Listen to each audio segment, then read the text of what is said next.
She was my student's mother, but that night, I forgot everything I was supposed to remember about lines, about age, about reason. It started with rain, the kind that makes the city quieter than it should be. I was standing under the awning outside her house, soaked, clutching the book her son had forgotten in class. When she opened the door, the warmth behind her hit me like a second breath. "Come in before you catch something," she said. Her name was Elena, though everyone called her Mrs. Vale. She wore a loose gray sweater, hair tied carelessly, the kind of carelessness that still looked deliberate. She wasn't trying to impress anyone.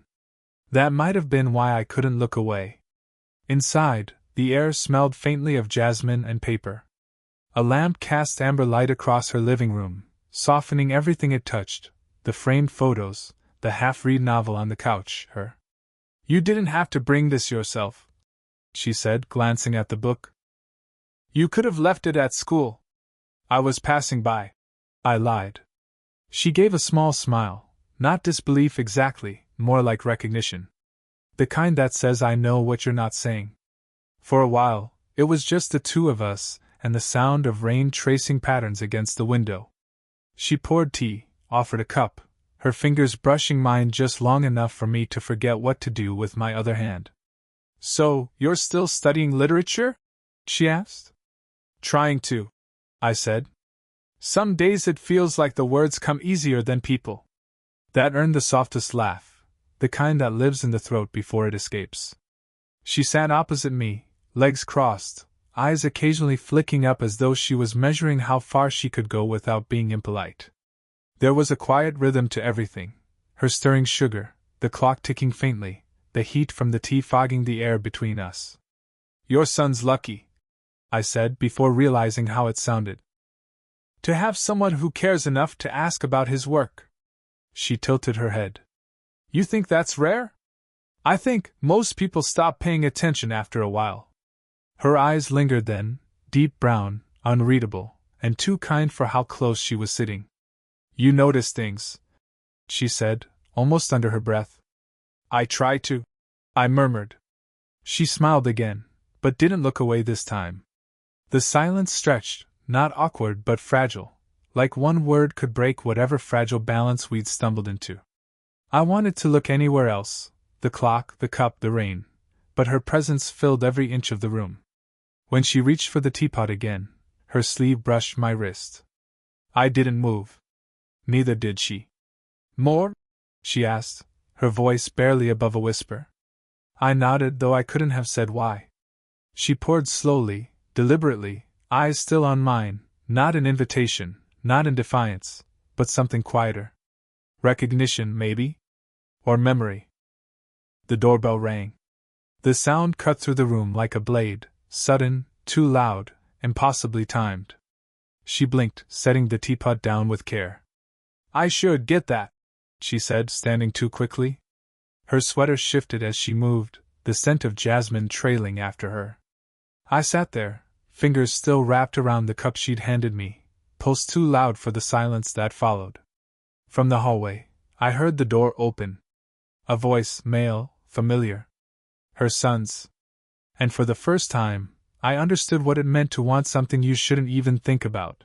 The rain had stopped by the time her son went upstairs, but I stayed, helping her gather the teacups, pretending I wasn't still thinking about the moment before the doorbell.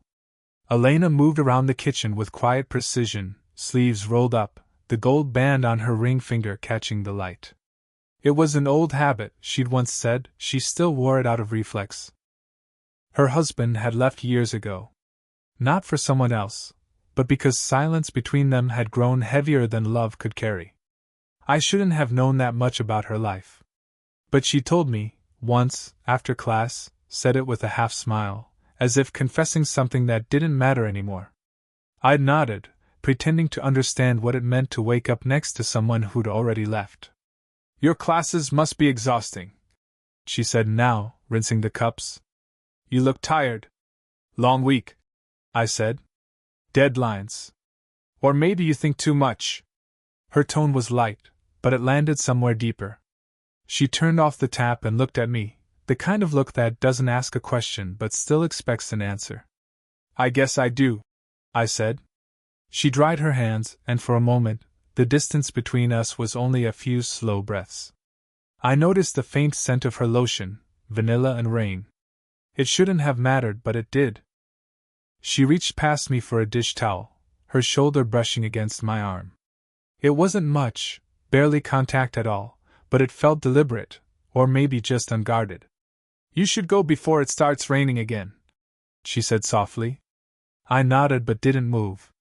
"You ever miss it?" She hesitated. "Miss what?" "Being seen." That caught her off guard. Her lips parted, then pressed together again.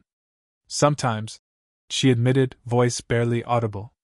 "But it's easier not to expect it." I almost said I saw her, right there, with the wet hair clinging to her neck, the faint crease between her brows. But I didn't. I just watched as she looked away, pretending to fold the towel, her fingers trembling slightly. "I should," she started. "I know," I said. Silence again. Not the easy kind. The kind that hums, that fills every space words can't. When she turned to walk me out, our hands brushed, hers cold from the sink, mine unsure of what to do next. She didn't pull away right away. Just looked down at our hands, then at me. "It's late," she whispered. "I'll see you soon," I said. Something in her eyes flickered, not agreement, not refusal. Something in between. I stepped outside, the air thick with the smell of wet pavement. As I reached the gate, I glanced back through the living room window. She was still standing there, hand against the glass, breath fogging the panes slightly, watching me go. Neither of us waved. Neither of us needed to. The next time I saw her, it wasn't planned. I told myself that I just happened to be near her neighborhood, that I didn't mean to stop by. But somehow, I was standing outside her door again, holding a folder of essays as an excuse. She opened it half a second too late, like she'd hesitated before turning the knob. "Noah," she said, my name sounding softer than it should. "You shouldn't have come all the way here." "I was in the area," I lied again. Her eyes flicked toward the street, as if checking who might have seen. Then she stepped aside, motioning me in. "Just for a minute." Inside, the light was dimmer this time, curtains half drawn. A candle burned on the table, its flame unsteady. The room smelled faintly of smoke and citrus. She was wearing a cream blouse, sleeves rolled up, collar loose enough that I could see the delicate line of her throat. She gestured toward the papers. "Grading?" "Trying to." I smiled, setting them down. "It's easier to focus here." "That's dangerous," she murmured. The words hung between us, unclaimed. For a while, we pretended to work, me pretending to read, her pretending not to watch. She leaned over my shoulder at one point to look at a paragraph, her perfume settling against my skin like static. Her breath touched the side of my neck. I froze. She must have felt it, the way my pulse jumped, the way I stopped breathing. "You should relax," she said quietly, though her voice betrayed her own unsteadiness. I turned slightly, and for a second, our faces were close enough that I could see the reflection of the candle in her eyes. Then a sound, the sharp buzz of her phone lighting up on the counter. A name flashed on the screen, Mark. She blinked, pulling back too quickly. "It's just someone from work." Her voice was calm, but her hands weren't. I didn't ask. I couldn't. The silence that followed was heavier than before, filled with all the things we weren't saying. She tried to distract herself by gathering the papers again, but one slipped, falling to the floor. When we both reached for it, our fingers met, warm against warm, shaking slightly. Neither of us moved. Her eyes found mine. For once, she didn't look away. "Noah," she started, but didn't finish. I leaned in before I knew I was moving. The space between us thinned to a breath, a heartbeat, a question. Then, a knock at the door. We both froze. She stood too quickly again, brushing at her blouse as if to erase something invisible. Through the glass, I could make out a shadow, her neighbor maybe. She went to answer, her voice low, polite, too normal. When she turned back, I was already gathering my things. She didn't stop me this time. But as I reached the door, she caught my sleeve, just a touch. "Next time," she whispered. And it sounded like both a warning and a promise. For weeks, we didn't talk. Not because we wanted to, but because neither of us knew what would happen if we did. Then, one evening, she called. No explanation, just my name, soft through the phone. I didn't think. I just went. Her house was dark except for the kitchen light. She stood by the counter in a thin cardigan, hair loose, barefoot. There was no pretense this time, no excuse, no book, no reason to be there except the one we'd been avoiding. "I shouldn't have called," she said, though she didn't move away. "I would have come anyway." Her lips parted slightly at that, as if she wanted to argue but couldn't find the words. The air between us was thick, humming. "You don't know what this could do," she whispered. "I know exactly what it's doing," I said. Something broke then, not loudly, not visibly, but quietly, in the space between her breath and mine. She reached up, brushed her fingers through her hair, and I saw her hand tremble. "Don't look at me like that," she murmured. "How am I looking?" "Like you've already decided." I stepped closer, slow enough for her to stop me if she wanted. She didn't.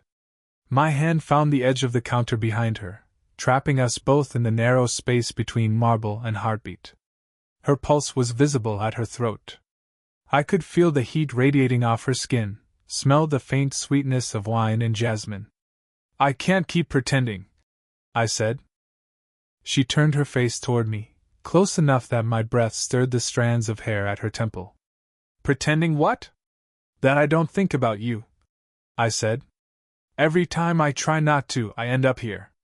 Her eyes flickered, defiance, fear, something else. "You're too young to ruin yourself over someone like me." I smiled, but it wasn't a happy smile. "Maybe you're too old to keep pretending you don't feel it." That made her exhale sharply, not quite a laugh, more like surrender caught halfway. She reached out then, fingers grazing my jaw, light as thought. Her touch burned. I wanted to close the distance, to erase every hesitation that had kept us circling each other like we didn't already know where it would end. But her hand moved again, this time to my chest, stopping me. "Noah," she whispered. My name sounded like it hurt her to say it. I covered her hand with mine, feeling her heartbeat stutter under my palm. "Then tell me to go." She didn't. The silence between us was its own confession. I leaned in until my lips brushed the corner of her mouth, not quite a kiss, not yet. Her eyes fluttered shut, and for a heartbeat, I thought she'd let it happen. Then, a sound, the faint click of a car door outside. She froze. So did I. Her voice trembled. "He's home early." And just like that, everything we'd almost said dissolved into the sound of hurried footsteps and the echo of what nearly happened. The next morning, I told myself it was over, that the near moment we'd shared had been a mistake, a fever that would burn itself out. But when I saw her again, standing outside the faculty office, that illusion vanished. She looked composed, hair pinned, eyes steady, but something was off. She didn't meet my gaze right away. When she finally did, it wasn't warmth I saw. It was worry. "We need to talk," she said quietly. We found an empty classroom. The blinds were half open, letting streaks of morning light cut across the desks. She stayed near the door, arms crossed, voice careful. "My son heard something," she said. "That night. When you left." The floor tilted. What did he? Not much. But enough to ask questions I couldn't answer." She exhaled, steadying herself. "I told him it was nothing." Her tone made it clear she wanted to believe it. So did I. But neither of us did. I took a step closer. "Elena, no," she said quickly, though her body betrayed her, shoulders tense, breath shallow. "This has to stop before it ruins you. Before it ruins me." Her words were sharp, but her hands trembled when she pressed them against the desk behind her. I could see it, the small betrayals of someone holding back too much. "You don't get to decide that for both of us," I said softly. She looked at me then, really looked, and whatever wall she'd built began to crack. "You think this is easy for me? I don't think any of it's easy." Silence stretched again, the kind that makes the air heavy. I moved closer, until I could see the faint smudge of ink on her wrist, the tiredness under her eyes. "I told myself it was just loneliness," she said finally. "But it isn't, is it?" I shook my head. "No." Her lips parted like she might speak again, but instead, she stepped back, bumping into the desk. I caught her arm instinctively, steadying her. The contact was too much, too close. Her breath hitched. My thumb brushed the inside of her wrist, felt the pulse jump. "You shouldn't." She started, but the sentence broke apart. "I can't keep pretending you're just a line I shouldn't cross," I said. "You've already crossed it for me." Her eyes glistened, and for a heartbeat she didn't fight it. Her hand rose, hesitating near my face, fingers barely touching my jaw before she pulled back like she'd touched fire. Outside, footsteps echoed in the hall, distant, approaching. She turned her head toward the sound, panic flickering across her features. "We can't do this here," she whispered. "Then tell me where." She looked at me for a long moment, torn between fear and something that looked dangerously like surrender. "Tonight," she said. "Just not here." And for the first time, it wasn't hesitation that filled the air between us. It was inevitability. The house was dark again when I arrived, same quiet street, same trembling air between knowing and wanting. She had left the door unlocked. That said enough. Elena stood by the window, arms folded, the city lights washing her in silver.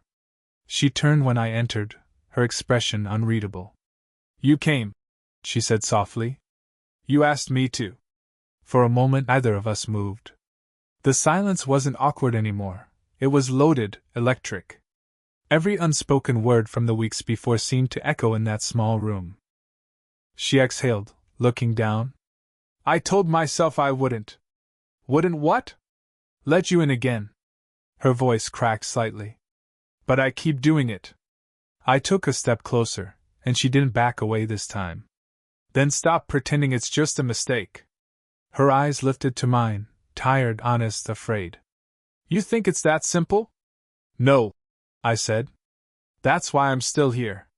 She shook her head, smiling faintly, but there was no amusement in it. "You don't understand how much this could cost me. My reputation. My son's trust. I'm not asking for anyone else," I said. "Just this, right now." That broke something in her.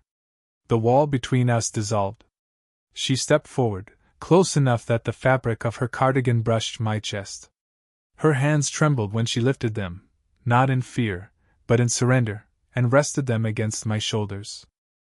"Every time you're near," she whispered, "I forget how to breathe." "Then don't try to." Her laugh was soft, nervous, real. I reached up, tucking a loose strand of hair behind her ear, fingers grazing the side of her neck.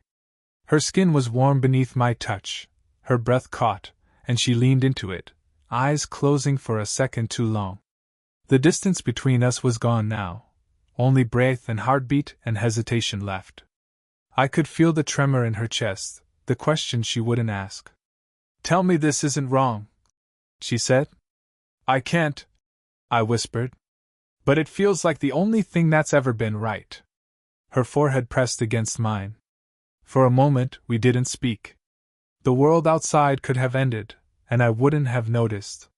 Then she drew back slightly, her eyes glistening. "If we do this," she said, "we can't go back." "I already did," I said.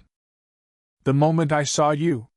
Her hand slipped down to mine, fingers lacing tightly, trembling but certain. The air between us grew still, no fear left, only the weight of what we both already knew. We stood there, eyes locked, breaths mingling, a heartbeat away from whatever would come next. And in that fragile quiet, something shifted, not lust, not rebellion, but understanding. They say every choice changes you. Ours already had. We hadn't crossed the line yet. But for the first time, neither of us wanted to turn back. Morning crept through the blinds, painting the room in a pale, forgiving light. The air was still, heavy, but no longer tense. Elena sat on the edge of the couch, her cardigan draped loosely around her shoulders, eyes tracing the pattern of sunlight on the floor. Neither of us had slept much. Words had replaced rest, quiet ones, half-whispered between pauses, confessions that didn't need to sound perfect to be true. "I didn't think you'd stay," she said. "I didn't plan to," I admitted. Her mouth curved into a tired smile. "That makes two of us." For a long moment, there was no sound except the rhythm of our breathing. The chaos, the hesitation, the pull between wrong and inevitable, it had all settled into something quieter. Not resolution exactly, but peace. She looked at me then, really looked, like she had the first night we met. "Do you ever wonder what people would say if they knew?" "Maybe," I said. "But I'm not sure it matters anymore." Elena sighed, leaning back. "You make it sound easy." "It's not," I said. "But neither is pretending this didn't happen." Her fingers brushed the back of my hand, tentative at first, then steady. She didn't flinch this time. Our hands fit together easily, like something long overdue. "You know this can't look like anything it's not," she said. "I know," I whispered. "It doesn't have to." She tilted her head, studying me, eyes soft but uncertain. "You're young, Noah. You still have the world ahead of you. And you're part of it," I said. "That's enough." Her laugh was quiet, the kind that catches in the throat. She shifted closer, her knee brushing mine. "You always know what to say." "No," I murmured. I just finally stopped being afraid to say it. The light had moved by then, touching the curve of her shoulder, the silver in her hair. She looked beautiful, not in the way youth demands attention, but in the way truth does. I reached up, gently tucking a loose strand behind her ear. My hand lingered there, thumb brushing the side of her face. She leaned into the touch, eyes closing briefly. When she opened them again, her expression was different, open, unguarded, real. "Stay a little longer?" she asked. I nodded. "As long as you want me to." We didn't kiss. We didn't need to. The space between us had already chosen for us, not chaos anymore, but calm. Not fear, but understanding. Outside, the city moved on, unaware. Inside, two people finally stopped pretending not to care. Her head rested on my shoulder, my hand found hers again, and for the first time, there was no silence left to fill. Just warmth. Just peace.